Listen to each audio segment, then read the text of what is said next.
శ్రీ సచ్చిదానంద సమర్థ సద్గురు సాయి మహారాజ్కి జై. సాయి బిడ్డలందరికీ కూడా సాయినాథుని ఆశీర్వాదాలతో నిన్న మనము ఆ పిల్లవాడు అజాగణాస్తము వలె వ్యర్థుడని తలచి నిరాశ చెందారు కదండి వాళ్ళ తల్లిదండ్రి. అయితే కొంతకాలానికి పాపము ఆ బ్రాహ్మణుడు ఆ దిగులుతోనే ఆ బిడ్డ ఆ విధంగా ఉన్నందుకు ఆ దిగులతో చనిపోతాడండి. దిక్కులేక అతని భార్య అంబిక ఏం చేస్తుంది, తన కొడుకుతో కూడా బిచ్చమెత్తుకొని బ్రతుకుతూ ఉండేది. మరి కొడుకుని వేసుకొని తానే బిచ్చమెత్తి బతుకుతూ ఉండేదంటండి. ఆ బాలుణ్ణి చూసి గ్రామస్తులు, ఓరి పండితపుత్ర, నీ బ్రతుకు వ్యర్థం, నీవు నీ కులానికే మచ్చ తెచ్చావు, నీ తల్లి బిచ్చమెత్తుకొస్తే కూర్చుని తింటున్నావు, సిగ్గులేదా, నది నుండి మంచి నీరు మోసి అయినా బ్రతుకురాదా, నీ వలన నీ పితృదేవతలకు కూడా అధోగతి కలుగుతుంది, నీ బ్రతుకుకి ఏమి ప్రయోజనము, నువ్వు బ్రతికి ఏమి ప్రయోజనము, పవిత్రమైన భిక్షవృత్తి నీ వంటి అసమర్థుడికి తగదు, ఇలా బ్రతికే కంటే ఈ కృష్ణానదిలో దూకి చావరాదా అని పరిహసించేవారు.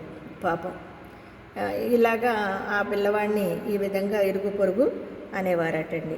చివరకు ఆ బాలుడు లోకుల పరిహాసాన్ని భరించలేక ఆత్మహత్య చేసుకోదలిచి నది వైపుకు పరిగెత్తాడు.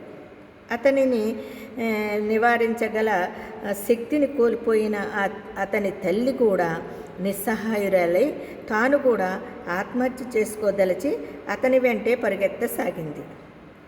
దారిలోని శ్రీపాదస్వామి ఎదురై అతనిని నిలిపి, బ్రాహ్మణుడా, తొందరపడవద్దు, పూర్వకర్మ వల్ల నీకు ఈ దుస్థితి దాపురించింది, దానికి తోడు నీవిప్పుడు బలవంతంగా వర్ణిస్తే నీకు బ్రాహ్మణహత్య ఆత్మహత్యా దోషాలు చుట్టుకుంటాయి, అవి నివారింపరానివి, అందువలన నీవు జీవించి ఎంతటి కష్టాలనైనా ఓర్మితో అనుభవించి దుష్కర్మల నుండి శాశ్వతంగా విముక్తుడవడం మంచిది అన్నారు శ్రీపాదస్వామి.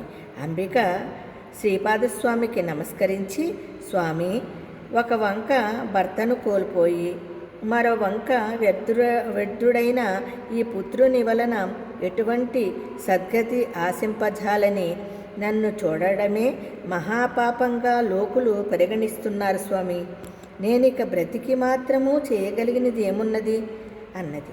ఆమె మాటలు విని కరుణార్థ హృదయుడైన శ్రీపాదస్వామి, అమ్మ, ఆత్మహత్య వలన రాబోయే జన్మలో మరొక పాపము కూడా అనుభవించవలసి వస్తుంది, కానీ వేరే ప్రయోజనమేమున్నది, కనుక నీవు మిగిలిన జీవితమంతా శివపూజలోనే గడుపు, అలా చేస్తే వచ్చే జన్మలో నా వంటి కుమారుని పొందగలవు అన్నారంటండి శ్రీపాదస్వామి. ఆమెను ఆలోచించి, స్వామి, నేను నా వంటి కుమారుని పొందగలవు అన్నారు. ఆమె ఆలోచించి, స్వామి, నేను మీరు చెప్పినట్లు చేస్తాను, కానీ దాని వలన ప్రయోజనమేమో నాకు తెలియదు, దయచేసి వివరించండి అన్నది ఆ తల్లి అంబిక. కాబట్టి రేపొద్దున్న మరి ఏం జరుగుతుందో తెలుసుకుందాము. అంతవరకు అందరికీ సాయిరామండి. జై గురుదత్త, శ్రీ గురుదత్త.